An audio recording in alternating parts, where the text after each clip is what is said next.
Hey everyone, my name is Dante and welcome back to Story Hub, your hub for the best stories on Reddit. It's been 35 years and I still regret leaving. I don't know why I'm posting this, but I have to get this off my chest. I, male 60, got married young at 18. I married my high school sweetheart. She was smart, funny, kind, and the kind of person who could capture a room. Very extroverted. I'm incredibly introverted, but we were a good match. By the time we were 25, we had 2 small children and I was happy with how my life was. Then my wife got a new job and she was excelling, getting promotions, working later. I think you see where this is going. You are wrong, by the way. I cheated on her. Whilst she was out working late to make money to support our children, I was building up a resentment towards her. She wasn't home to make dinner and I never bothered to learn to cook. Washing would pile up for a few days because I didn't do it, and I was doing the school run because she was at work. But I never voiced how I felt, and every day my beautiful wife would come home I would put a front on and pretend everything was fine when it wasn't. I know if I had told her how I felt she would have listened, but I didn't. I met a woman at a work thing and we spoke over the phone constantly for a few weeks. Things turned inappropriate quickly and I didn't stop. I wrote my wife a birthday card telling her how much I loved her, and she was an amazing person, then 2 weeks later walked out on her. And the worst part was she never screamed at me or yelled. She just stood there and watched me take my things whilst my children were in the other room completely oblivious to what was going on. She just stood there silently crying. I broke the best person in my life. She ended up losing her job because she couldn't manage the school run or extra child arrangements. So my alimony payments had to go up and I resented her for that. Looking back on it now, how selfish could I be? The women who I betrayed and were now single-handedly raising my children needed more money to care for them. I saw them every other side, but that was it. My AP and I fizzled almost immediately. She didn't want something with me, and she really didn't want something with me when I was almost broke from paying alimony. My wife was and still is the strongest person I know. She never let me know how much I hurt her, but I heard her crying herself to sleep every night. I had to stay over for something with the kids. I spent years resenting my wife for stealing my money when in reality I knew it was my fault, and I still loved her but was too proud to say.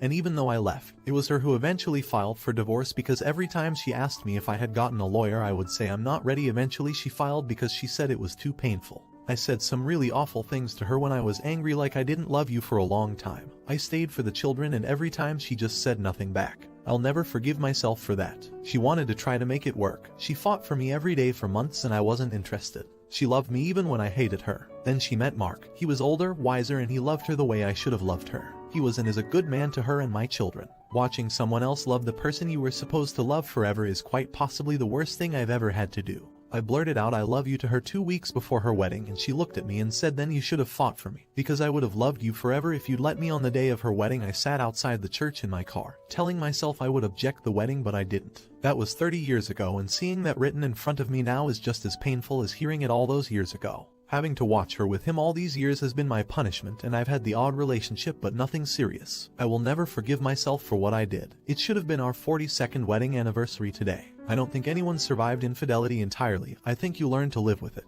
Not an idiot. I wanted to say that maybe you should tell her these things, but don't. She has moved on and found love. Don't disturb her happiness. I'm sure it took her a long time to get there. I was the wife of 23 years, 1 kid after 19 years together. We had a good marriage, life. We're good to each other. It was a good marriage. He left me at 41 with a 4-year-old child. I wonder every day what I did to deserve him sleeping with his coworker and leaving us for her. The woman he showed true love, affection to. The woman that gave up her career to stay home with a child. Now, I am a 45-year-old single mom with an 8-year-old child. With an ex-husband that hates me. He was my best friend because of the decisions he made. He gave me our home and I get alimony every month. He can't stand me because of the money he lost. I don't think he realizes what he really lost. I can't stand him because I was never given a chance to fight for my 23-year relationship.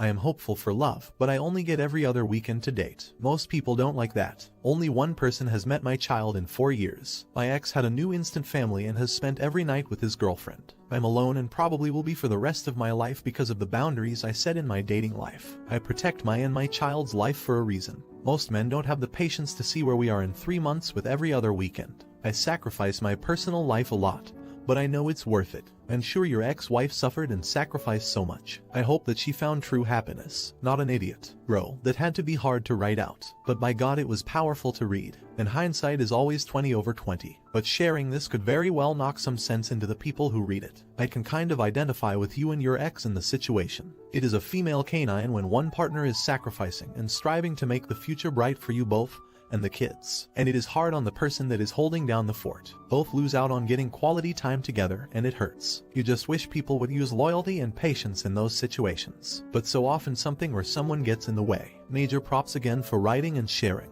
It takes a man to admit his faults and mistakes. Your honesty with yourself and us is appreciated. Now for the next story. 5 years ago, right after my divorce, I met this woman at a concert. She was a bit younger than me, but we hit it off and she wound up going to a bar with me and my friends after that show ended. It was a fun night and we exchanged numbers. At that time, I wasn't really using any social media except FB, and that was just to keep up with my kids' school and activities. So, we never became friends, we just text each other. At first the texts were casual, a little flirty every once in a while, but nothing to suggest there was any interest in anything sexual. Turns out she only lived 20 minutes from me, but we never met up or saw each other. After a couple weeks of texting we figured out we were both going to be at the same concert again, but this time in another city. It was a guy weekend for me and a girl weekend for her. So, she and her friends met me and my friends before the concert. We did a little bar hopping together. Her and her friends were younger than me and my friends, and I were the only single ones amongst my friends. We, my friends and I, noticed none of these girls were wearing wedding rings. So, we assumed they were all not married. They were all younger than us and there didn't seem to be much interest outside of being friends. That was fine. At the time I wasn't interested in a relationship anyway. After going to a couple bars, we went to the concert. Her and her friends had floor tickets and me and my friends had seats. I thought that was the end of it for that night. After the concert me and my friends went to a bar and then to our hotels. Right after I got to my room this woman texted me and asked if I wanted to come have some more drinks with her. She was at a place close to my hotel, so sure, I agreed. I went back out expecting to see her and her friends, but it was just her. I don't even think I finished my drink by the time we were heading back to my hotel. It was awesome. When we got back home, she started coming over to my house during the day. I have a flexible job and most days work from my house. She travels around the area for her job, so she had time to come over during the day. She'd come over after my kids went to school and left before they got home. Some days she was at my house almost the whole time my kids were at school. Even if it wasn't my time with the kids, she was there during the same time.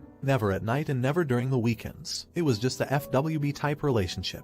That was perfect for me. I was involved with my kids, even coaching 2 of their teams, so it never interfered with my time with them or my friends. Also, I wasn't looking for a relationship and definitely didn't want a relationship with someone that young that may want kids. I'm done having kids. I was upfront with her about how I felt, and she was fine with it. She said she wasn't looking for a relationship either. This went on for almost a year. Eventually I met someone, my now wife, and broke it off with her. She was fine with that too. We never text each other again. A year after I met my wife we got married. 2 years ago, I met this woman again at a neighborhood gathering. My wife and I were introduced to her and her husband by a friend of mine. They had recently bought the house right next to his. When we first saw each other, it wasn't awkward or anything. We just smiled and said hi. I told my wife about our past when we got home that night. My wife is very understanding. We both accept that we both have had past relationships. No big deal. Her husband turns out to be a pretty cool guy.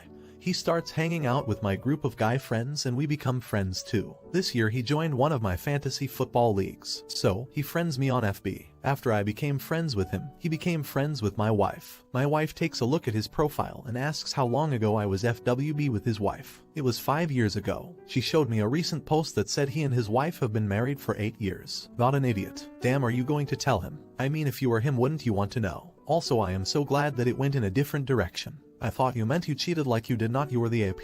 Not an idiot. This is one of those things that if it's floating around a newly formed close-knit group of friends it will probably come out sooner or later. If it were me I think I would probably jump that girl's ass in private and ask her exactly what the frick the deal was back then and take what I was going to do about it from there. It could be she was fricking around on her husband or there could be a legit explanation. I think I'd clear that air first and proceed with whatever information I got from that. If her explanation sounds innocently shady I'd probably ask her if it was okay if I talked to her husband about it just to make sure she wasn't screwing around. If this dude is your friend he's probably going to get a little pissy finding out you were screwing his wife, knowingly or not, 3 years into their marriage and you knew all this information and never said anything. I'd respect a guy for explaining the situation and having enough respect to come to me with it. I'd be mad as frick if I found out my buddy did and knew all that and never said a word.